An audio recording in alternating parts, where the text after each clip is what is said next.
Hello friends. ඔයාලව සාදරයෙන් පිළිගන්නවා Shaluka YouTube channel එකට. ඔව් අපි ගොඩ කාලයකට පස්සේ තමයි වීඩියෝ එකකින් හම්බ වෙන්නේ. ඒ වගේම වෙනස් වීඩියෝ එකක්. ඉතින් අද වීඩියෝ එකෙන් කතා කරන්නේ ශ්‍රී ලංකාව වෙනුවෙන් මංගල ටෙස්ට් තරගයකදී ක්‍රීඩකයන් වාර්තා කරපු හොඳම පන්දු යැවීම් 5 ගැන. මම මේ කියන්නේ එක ඉනිමක් තුල ක්‍රීඩකයන් වාර්තා කරපු හොඳම පන්දු යැවීම් මංගල තරගයේදීම. හරි අපි යමු වීඩියෝ එකට. වීඩියෝ එකට යන්න කලින් වීඩියෝ එකට ලයික් එකක් දාලා channel එක subscribe කරලා නැත්නම් subscribe එකකුත් දාන්න. හරි අපි යමු වීඩියෝ එකට. පස්වෙනිය තමයි ලසිත් ඇඹුල් දෙනිය.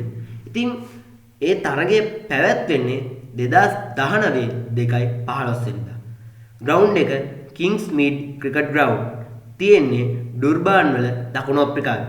අපේ විරුද්ධ කණ්ඩායම කියන්න ඕනේ දකුණු අප්‍රිකාවම තමයි. ඒකෙදි ලසිත් පන්දුවාර 26ක් යොමු කළා ලකුණු 66කට විකට් 5ක් ගන්නේ ඉකොනොමි රේට් එක 2.53ක තියාගෙන මේ තරගය ශ්‍රී ලංකාව ජයග්‍රහණය කරනවා. අංක 4 ටිකක් පරණ ක්‍රීඩකයෙක් ටිකක් නේ හොඟක්. අංක 4 තමයි කෝසල කපුආරච්චි. තරගය පැවැත්වෙන්නේ 1986 3/14. ග්‍රවුන්ඩ් එක තමයි කොලම්බෝ ක්‍රිකට් ක්ලබ් ග්‍රවුන්ඩ්. අපේ විරුද්ධවාදී කණ්ඩායම වෙන්නේ versus පාකිස්තාන. ඒකෙදි අපේ ක්‍රීඩකයා පන්දුවාර 14කුත් පන්දු 5ක් යොමු කළා ලකුණු 44කට කඩලු 5ක් දවා ගන්නවා. ඒ ඉකොනොමි රේට් එක 2.96ක තියාගෙන.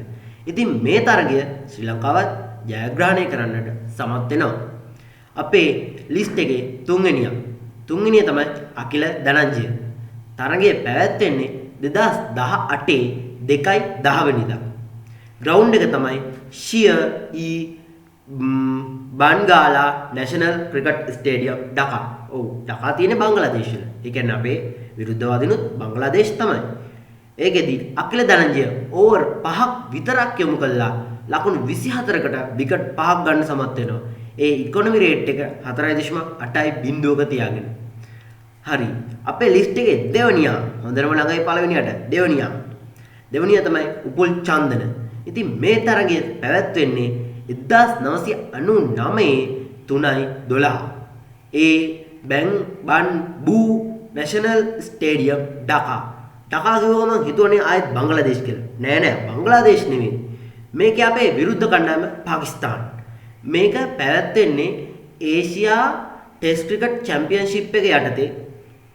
ඉතින් ඒක නිසා තමයි මේක ඩකාවල තිබිලා පාකිස්තාන් අපේ විරුද්ධ කණ්ඩායම විදිහට ඉන්නේ.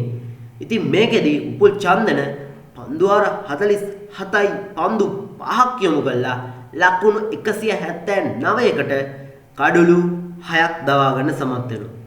ඒ ඉකොනොමි රේට් එක 3.74ක වගේ අගයක තියාගෙන ඒත් අවාසනාවට වගේ ශ්‍රී ලංකා කණ්ඩායම මේ තරගය පරාජයටපත් වෙනවා. හරි අපේ ලිස්ට් එකේ පළවෙනිය තමයි ප්‍රවීන් ජයවික්‍රම. මේ තරගය පැවැත්විලා නම් එච්චර කල් නෑ. මේ තරගය 2021 4/29 වෙනිදා තමයි තිබ්බේ. 29 වෙනිදා නම් තව දවස් 5ක් ඉස්සරහට. ඔව් පල්ලකැලේ ඉන්ටර්නැෂනල් ක්‍රිකට් ස්ටේඩියම් එකේදී තමයි මේ රෙකෝඩ් එක ප්‍රවීන් ජයවික්‍රම තියන්නේ. ඉතින් ඒකෙත් ඉතින් අපේ ප්‍රතිවිරුද්ධ කණ්ඩායම වෙන්නේ බංග්ලාදේශ කණ්ඩායම තමයි. ඒකෙදී ප්‍රවීන් ඕවර් 32කට ලකුණු 92කට විකට් 6ක් දවා ගන්න සමත් වෙනවා. ඒ ඉකොනොමි රේට් එක 2.87ක තියාගෙන. හරි අපේ වීඩියෝ එක ඉවරයි. ඔයාලා මේ ප්ලේයර්ස්ලා 5 දෙනාගෙන් කැමතිම ප්ලේයර් පල්ලෙන් කමෙන්ට් එකක් දාගෙන යන්න. ඔයාලා හැමෝටම සුබ දවසක්.